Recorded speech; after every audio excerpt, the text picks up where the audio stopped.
kelompok 1 ingin menayangkan cuplikan video presentasi kami yang berjudul Implementasi Kebijakan Makan Bergizi Gratis atau MBG di SPPG Desa Tunggul Sari. Selamat menyaksikan. Assalamualaikum warahmatullahi wabarakatuh. Yang terhormat Ibu Haini Purnawati, SIP, MSI, selaku dosen pengampu mata kuliah kebijakan publik, serta teman-teman yang turut hadir pada presentasi pagi hari. Sebelumnya perkenalkan, saya Ines Syafa Azaria, Saya Nadia Dwi Bismillahirrahmanirrahim, dan saya Mela dari Pratama.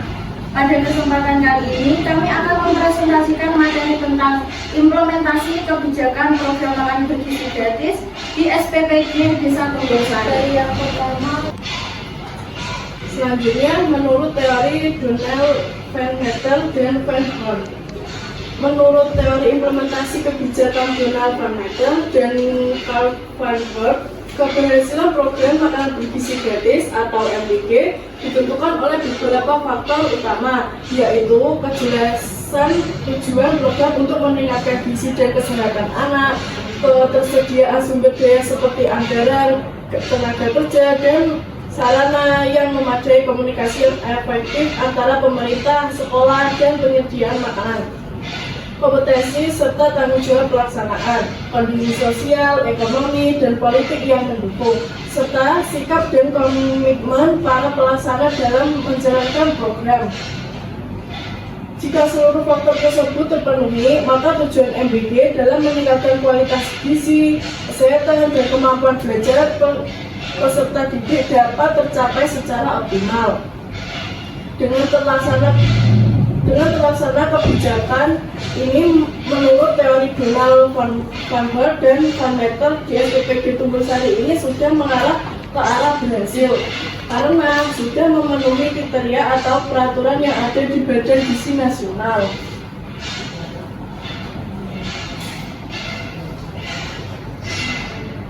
kemudian ada rumusan masalah. Yang pertama, apa yang melatar belakangi terbentuknya program MBG di Indonesia? Jadi program makan bergizi gratis atau MBG dibentuk untuk mengatasi berbagai permasalahan gizi yang masih terjadi di Indonesia, seperti stunting, kekurangan gizi, dan rendahnya kualitas konsumsi pangan pada anak-anak. Selain itu, program ini bertujuan meningkatkan kesehatan dan konsentrasi belajar peserta didik melalui penyediaan makanan yang bergizi. Program MBG juga merupakan bagian dari upaya pemerintah dalam mempersiapkan generasi muda yang sehat, cerdas, dan produktif sebagai model pembangunan bangsa di masa depan. Yang kedua, apa manfaat program MBG bagi masyarakat Desa Tunggul Sari dan sekitarnya? Program MBG memberikan manfaat yang cukup besar bagi masyarakat Desa Tunggul Sari dan sekitarnya. Dari segi kesehatan, program ini membantu memenuhi kebutuhan gizi anak-anak dan mencegah masalah kekurangan gizi. Dari segi pendidikan, peserta didik dapat lebih fokus dalam belajar karena mendapatkan asupan makanan yang cukup. Selain itu, program ini juga memberikan dampak ekonomi bagi masyarakat melalui peningkatan permintaan bahan pangan lokal serta membuka peluang kerja bagi warga yang terlibat dalam pengelola dan distribusi makanan. Kemudian yang ketiga, apa saja kendala dalam pelaksanaan program MBG di Desa Tunggul Sari? Pelaksanaan program MBG di SPPG Desa Tunggul Sari tidak terlepas dari berbagai kendala. Beberapa kendala yang sering dihadapi antara lain keterbatasan sarana dan prasarana, kemudian pengelolaan bahan baku makanan, serta proses distribusi yang harus dilakukan tepat waktu agar kualitas makanan tetap terjaga. Selain itu, diperlukan tenaga kerja yang terampil dan memahami standar keberhasilan serta keamanan pangan. Koordinasi antara pihak pengelola, pemerintah, dan masyarakat juga menjadi faktor penting yang dapat mempengaruhi kelancaran pelaksanaan program.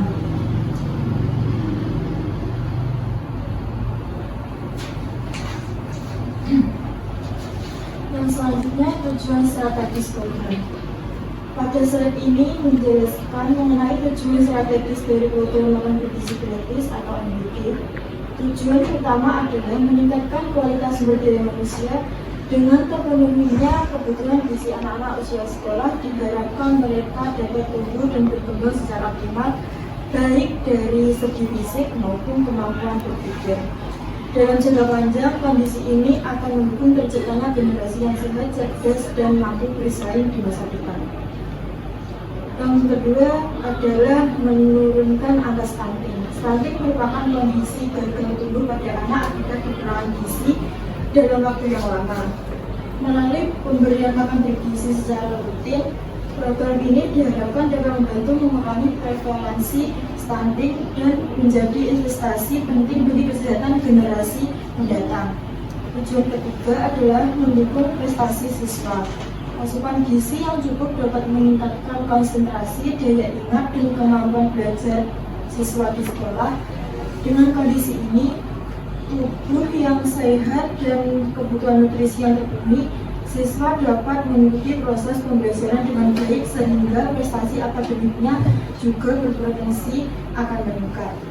Jadi secara keseluruhan program makan bergizi gratis tidak hanya bertujuan memenuhi kebutuhan makan anak-anak, tetapi juga menjadi strategi jangka panjang untuk meningkatkan kualitas pendidikan, kesehatan, dan sumber daya manusia di Indonesia.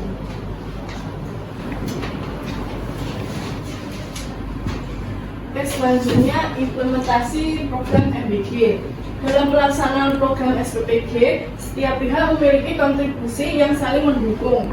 Badan Gizi Nasional atau BGN bertugas untuk merumuskan kebijakan, menetapkan standar pelaksanaan, dan mengalokasikan dana agar program dapat dilaksanakan sesuai dengan tujuan peningkatan gizi masyarakat. Manajemen SPPG memiliki tanggung jawab untuk mengawasi standar gizi, pengelolaan anggaran, dan memastikan bahwa semua aktivitas operasional dilakukan dengan efisien, aman, dan sesuai dengan prosedur yang berlaku.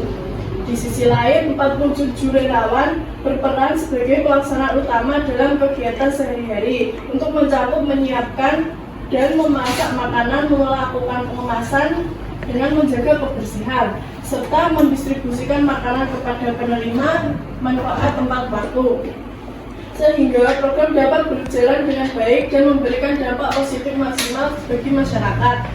Koordinasi dan mekanisme pelaksanaan dilakukan secara intensif dengan melibatkan berbagai pihak terkait seperti Dinas Kesehatan, Bidan, Kader, Posyandu, dan pihak sekolah. Kolaborasi ini bertujuan untuk memastikan proses pendataan sasaran penerima manfaat berjalan akurat serta penentuan menu makanan sesuai dengan kebutuhan gizi masing-masing kelompok sasaran. Setiap proses perencanaan selesai, distribusi makanan dilakukan melalui mekanisme pengiriman langsung ke berbagai lembaga pendidikan dan posyandu di wilayah sekitar. Selanjutnya, faktor pendukung dan penghambat. Faktor pendukungnya di sini ada sumber daya manusia optimal. Ketersediaan 50 personel terlatih, relawan, asisten, staf inti, menjamin kelancaran operasional dari produk hingga distribusi. Yang kedua, dukungan anggaran konsisten, pembiayaan yang stabil dan dari Badan Gizi Nasional atau BGN menjadi tulang punggung keberlanjutan program secara keseluruhan. Dan yang ketiga, kementerian lokal efektif, kolaborasi dengan UMKM dan pemasok lokal memenuhi kebutuhan bahan baku berkualitas sekaligus menggerakkan ekonomi setempat. Dan yang terakhir, koordinasi lintas sektor, kerjasama erat antara SPPG, BGN, dan Dinas Kesehatan memfasilitasi implementasi program yang lebih terstruktur. Dan yang kedua, faktor penghambat. Ada perubahan kebijakan teknis, dinamika kebijakan dari BGN khususnya terkait komponen mono menuntut adaptasi operasional yang berlanjut dari IT. Dan yang kedua, keterbatasan pasokan bahan. Ketersediaan bahan pangan tersebut yang tidak selalu stabil, misalnya susu menjadi tantangan dalam konsisten menu harian. Dan yang ketiga, preferensi penerimaan manfaat. Adanya variasi selera anak yang tidak menyukai menu tertentu, misalnya telur, dapat mengaruhi tingkat penerimaan gizi. Dan yang terakhir, resiko kesalahan operasional. Produksi makanan dalam jumlah besar berpotensi terhadap human error dalam menjaga kualitas atau kuantitas paksa makanan, porsi makanan. Yang terakhir ada kesimpulan dan rekomendasi. Rangkuman temuan terdiri dari implementasi program makanan bergizi gratis MBG berjalan baik, berhasil meningkatkan status gizi anak, balita dan ibu sekaligus memberdayakan ekonomi lokal. Didukung sumber daya, struktur dan koordinasi yang efektif, SPPG menunjukkan responsivitas tinggi dalam menghadapi tantangan operasional. Yang terakhir, saran perbaikan konsistensi kebijakan. Badan Gizi Nasional BGN perlu meningkatkan konsistensi kebijakan teknis untuk stabilitas operasional. Yang kedua, komunikasi dan sosialisasi. Perkuat komunikasi dan sosialisasi terhadap program kepada masyarakat untuk meningkatkan pemahaman. Yang ketiga, pengawasan dan pelatihan. Tingkatkan pengawasan kualitas dan program produksi disertai pelatihan relawan secara rutin. Dan terakhir, sistem evaluasi. Kembangkan sistem evaluasi dan urusan balik yang lebih terus.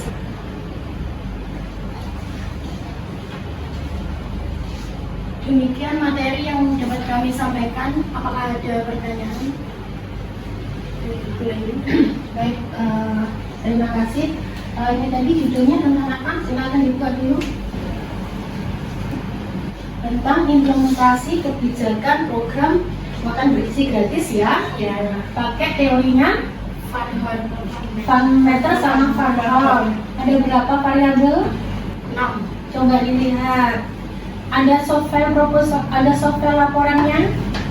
Melihat di software ukuran atau tujuan. Selanjutnya sumber daya, karakteristik agen, disposisi, kondisi sosial atau politik dan komunikasi. 6 ya? 6. Nah, dari ke-6 variabel ini tadi kan kalian mengatakan bahwa implementasi kebijakan MBG di SPPG Desa Kumbulsari ini akan kalian analisa, akan kalian lihat berdasarkan teorinya Van Meter sama Van Horn. Bagaimanakah implementasi MBG di SPPG ini berdasarkan Van Meter dan Van Horn? Nah, lalu saya tanyanya bagaimana hasilnya? Tadi Kak Mai tadi belum disampaikan. Di variabel tujuan seperti apa? Di variabel SD sumber daya seperti apa? Di variabel lingkungan dan seterusnya seperti apa? Tidak perlu dijelaskan panjang, simpulannya seperti apa? Baik, saya akan jelaskan. Yang pertama, standar dan sasaran kebijakan. Standar dan sasaran kebijakan program MBG ini pada SPPG Kumbulsari sudah dirumuskan dengan jelas, yaitu meningkatkan status gizi anak, balita, ibu hamil dan ibu menyusui, serta meningkatkan konsentrasi belajar peserta didik. Tujuannya yaitu untuk peserta didik memahami proses belajar mengajar di sekolah. Yang kedua ada sumber daya. Implementasi MBG di SPPG Kumbulsari didukung oleh sumber daya yang cukup memadai. SPPG memiliki 50 personel yang terdiri dari 47 relawan, 1 asisten lapangan, serta kepala SPPG, pengawas keuangan dan pengawas gizi. Selain itu terdapat dukungan anggaran dari pemerintah, bahan makanan dari UMKM lokal, sarana dapur, dan pelatihan bagi relawan. Yang ketiga, karakteristik organisasi pelaksana. SPPG ini memiliki karakteristik organisasi yang terstruktur dengan pembagian tugas yang jelas. Kepala SPPG bertugas mengkoordinasikan seluruh kegiatan, pengawasan keuangan, mengelola dan mengawasi penggunaan anggaran, kemudian pengawas gizi memastikan kualitas nutrisi makanan, sedangkan relawan menjalankan proses produksi dan distribusi. Yang keempat ada komunikasi antar organisasi dan aktivitas pelaksanaan. Komunikasi dan koordinasi dalam pelaksanaan MBG sudah berjalan dengan baik. SPPG bekerja sama dengan Badan Gizi Nasional, Dinas Kesehatan Bidan Desa, Kader Posyandu, sekolah serta masyarakat. Yang kelima ada disposisi atau sikap pelaksana. Pelaksana menunjukkan sikap yang sangat positif terhadap program MBG. Mereka mendukung penuh kebijakan ini karena meyakini bahwa tujuan baik untuk meningkatkan gizi anak dan membantu masyarakat. Komitmen tersebut tercermin dari kesediaan pelaksana untuk tetap menjalankan program meskipun menghadapi berbagai tantangan teknis di lapangan. Yang keenam, kondisi lingkungan sosial, ekonomi, dan politik. Tantangan seperti lingkungan sosial dan ekonomi sangat mendukung implementasi makan bergizi gratis. Program ini membantu meningkatkan gizi masyarakat sekaligus membuka lapangan pekerjaan bagi relawan dan memberdayakan UMKM. Namun masih terdapat tantangan seperti preferensi makanan anak, persepsi masyarakat terhadap menu, dan perubahan kebijakan yang memerlukan penyesuaian terus-menerus. Secara umum, dukungan masyarakat dan pemerintah menjadikan program ini memiliki prospek yang sangat baik. Sudah 6 variabel. Nah, dari 6 variabel tersebut sudah kalian teliti kan di lapangan masing-masing. Nah, berdasarkan 6 variabel itu, lalu kesimpulannya apa? Dari 6 variabel itu, apakah semuanya sudah berjalan dengan bagus atau ada variabel tertentu yang belum sesuai dengan teori? Jadi fungsinya itu kan kalian harus mensinkronkan apakah yang dilaksanakan di lapangan itu sesuai dengan teori apa tidak. Nah, menurut kalian hasil kalian itu dari ke-6 itu sudah sesuai dengan teori semua apa belum, atau ada yang belum sesuai? Hasilnya seperti apa? Kalau menurut hasil yang kita teliti waktu PKL kemarin itu, dari wawancara dan pengawasan keuangan SPBG, dapat kita simpulkan bahwa program makanan bergizi gratis di SPBG Tugasari tersebut itu sudah baik, sudah dilaksanakan dengan baik dan menunjukkan dedikasi yang kuat dari semua pihak terkait. Baiknya dari mana menilai baiknya? Dari teori yang kita ambil itu sudah sesuai. Saya ulangi, ada 6 variabel kan? Nah, dari ke-6 variabel ini semua sudah sesuai atau ada variabel yang belum sesuai?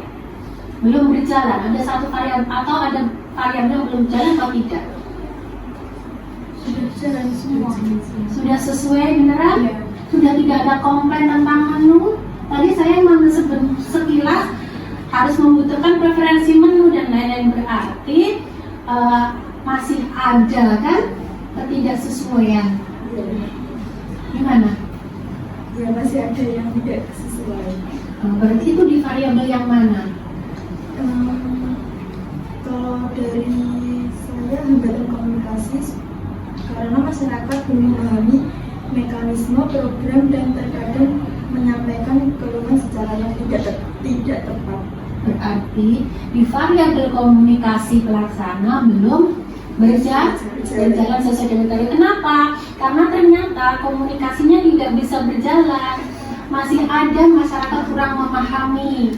Mungkin pihak SPBG belum bersosialisasi atau masyarakatnya yang memang tidak sehingga masyarakat kan, saya kalau mau komplain kemana masih bingung ya kan, lalu ini kok menunya seperti ini ya gitu kan. Berarti kesimpulannya memang sudah berjalan, tapi alasannya apa kan gitu kan.